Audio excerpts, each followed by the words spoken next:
Қош келдіңіздер, саламатсыздар ма? Бүгінгі ашық сабақ өтетін оқушым халық аспаптары бөлімінің 4-ші сынып оқушысы Қоңырова Динас. Ашық сабағымыздың тақырыбы техникалық сынаққа дайындау барысындағы қиындықтар. Ең бірінші сабағымызды бастамас бұрын домбыраның құралын түсіріп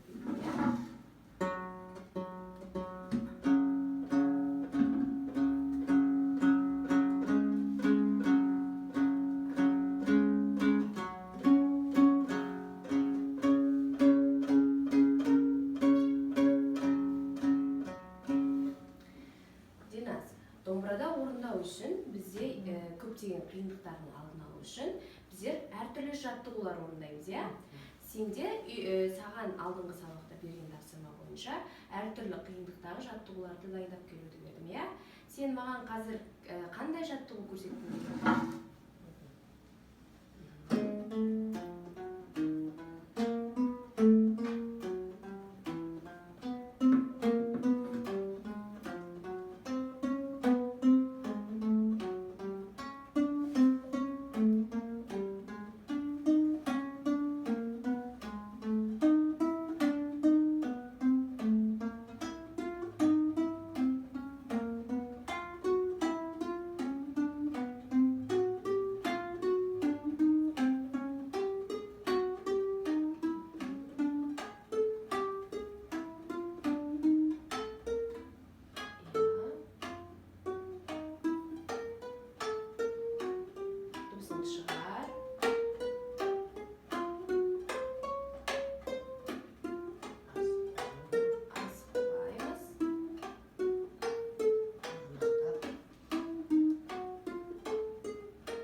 Енді келесі кезекте бізде осы орындау барысында ең басты міндетіміз саусақтарымызды қадағалап отыру, иә? Дыбыстың анық басылуы, перненің шетінен басылуы, саусақтардың жинақы әдемі басылуы, бұның барлығы осы жаттығу орындалған кезде біздің ойымызда мұқият болу керек, иә? Ары қарай бізде үй тапсырмасына сұрақтар берілді, иә? Гамма дегеніміз не, арпеджио дегеніміз не, аккорд дегеніміз не? Ең бірінші кезекте гамма дегеніміз не? Гамма деген сөз итальянша гамма, ал қазақша тізбек, ал қатар деген ұғымды білдіреді. Гамманың неше түрі бар? Екі түрі бар: мажор, көңілді, және минор, мұңды. Көңілсіз, иә? Мұңды.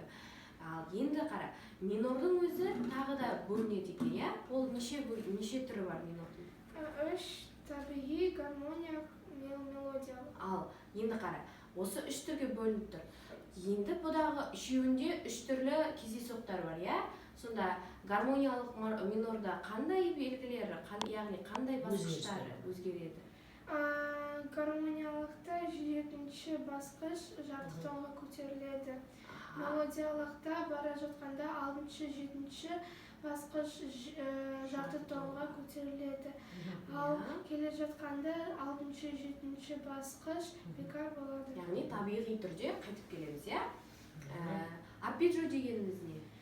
Арпеджио деген сөз итальянша арпеджио, ал қазақша бірінен соң бірін дегенді білдіреді. Ал одан кейін аккорд дегеніміз не? Аккорд деген сөз үйлестіру, үндестіру. Жарайсың. Енді бізде үй тапсырмасына берілген гамма қандай? Ми мажор және до диез минор. До диез минор, иә? Ми мажорда неше белгі бар? 4: фа, до, соль, ре. Фа, до, соль, ре. Кеттік басынан. Бас бармағын түзу ұстаймыз.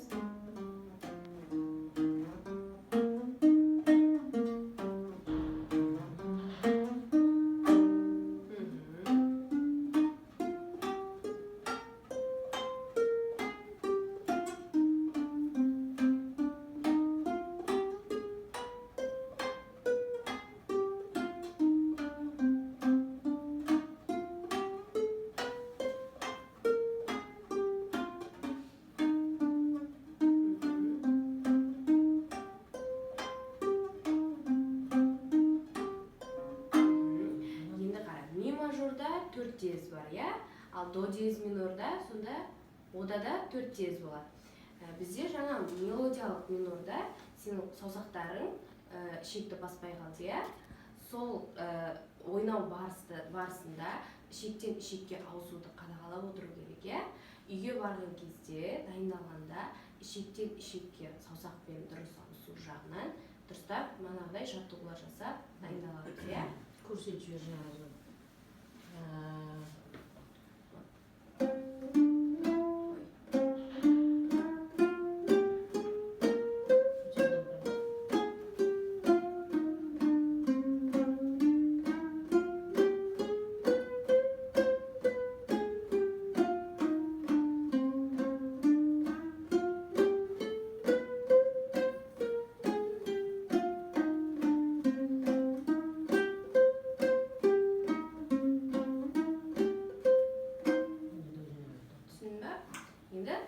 өзің осылай анық етіп ойнауға тырысып көр, иә?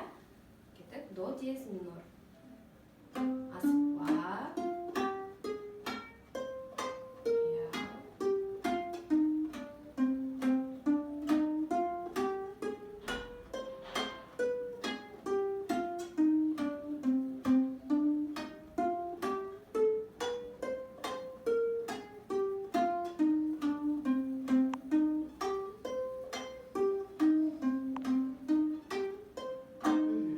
Сонда бізде гамма ойнау барысында ең біріншіден кілттік белгілерін ұмытпай, мұқият таза басу. Одан кейінгі бізде есте болатын жағдай, ішектен ішекке ауысқан кезде саусақтарды мұқият орнықты басуымыз керек, иә?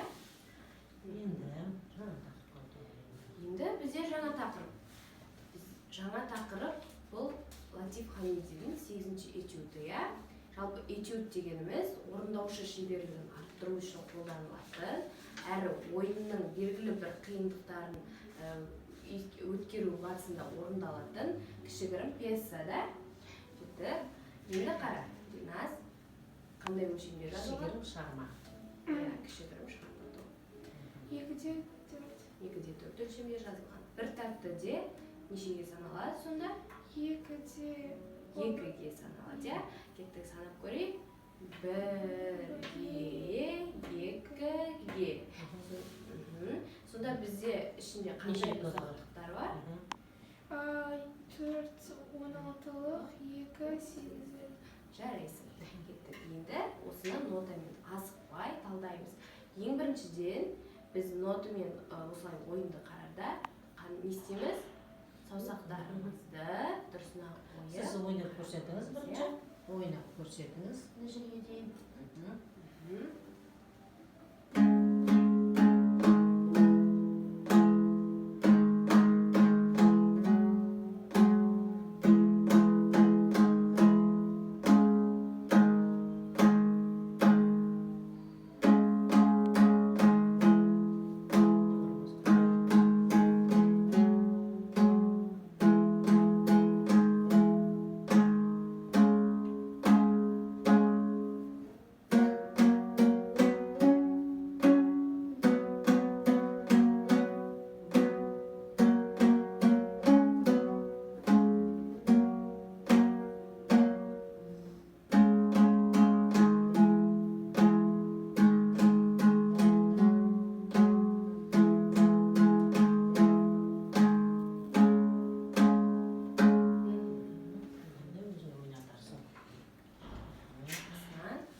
Солға түсетін болсақ бас бармақпен түсеміз. Ал солға түспейтін кезде екінші саусақпен түсеміз бағы.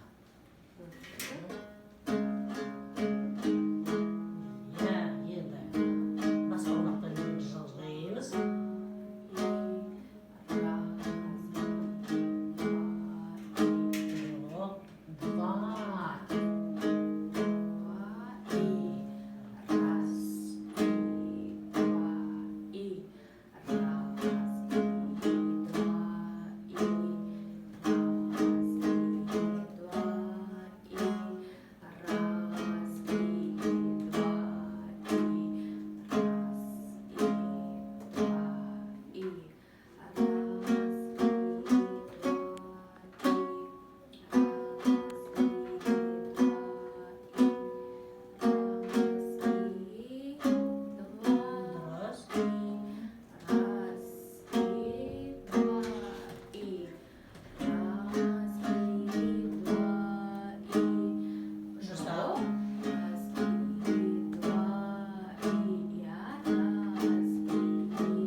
сосын бірмен түсеміз. Бір.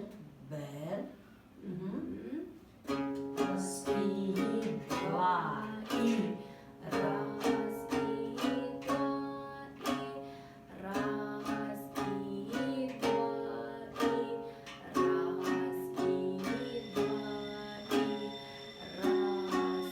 Жоқ. Раз, и, я. Раз, и, два, и. Раз, и, два, и. Раз, и, два, и. Раз, и, жоқ. Дұрыстап. И, два, и. Раз, и, два, и. Я. Раз, и, два, и. Раз, и, два, и. Раз, и, два, и. Раз, и, два, и. Болды, осы жерге дейін. Осы жерге дейін қарап кетемін. Үйге сен осы жерге дейін қарап келеміз, иә? Нотамен жүргізіп ойнап, манағы саусақтарының барлығын дұрыстап, қателеспей ойнап келеміз. Ал ары қарай соңына дейін өзің үйде нотамен талдап, өзіңдік жұмыс ретінде үй тапсырмасына қарап келеміз, иә? Сонымен Дильназ, бүгінгі сабағымыздың үй тапсырмасы, яғни қорытындылай келсек, саған берілетін тапсырма үйде саусақтарыңды жөндеп, әлі де сол қолының қойылымымен дұрыстап, қарап, көңіл бөліп, және бас бармағыңды осы домбыраның мойнына дұрыстап қоюын қадағалап, түзу тұруын, яғни пернеге жабысып қалмай дұрыс әдемі ұсталуын, және де алақаныңның пернеге дұрыс тұруын, тимей, Алақан мойынға тимей тұру керек. мойынға тимей, және саусақтарын түзу, перненің шетінен басылуын қадағалап, үйден дайындаламыз, иә? Және де этюдті, жаңадан өткен этюдті манағыдай дайындалып, берілген жерге дейін үйде қарап, жүргізіп ойнау, және соңына дейін толық өзін қарап келеміз. Және гаммаларды әлі де жаттығып, қолдарыңды, саусақтарыңды дұрыстап, пернеден пернеге ауысуды қадағалап отырып, қайтадан жаттап келеміз. Осымен сабағымызды осымен аяқтаймыз. Бүгінгі саған қойылатын баға 5 деген баға қоямын. Және де осылай үйден күнделікті дайындалып, жақсы нәтижелер көрсете берейік. Осымен сабағымыз аяқталды. Көңіл қойып тыңдағандарыңызға рахмет. Сау болыңыздар.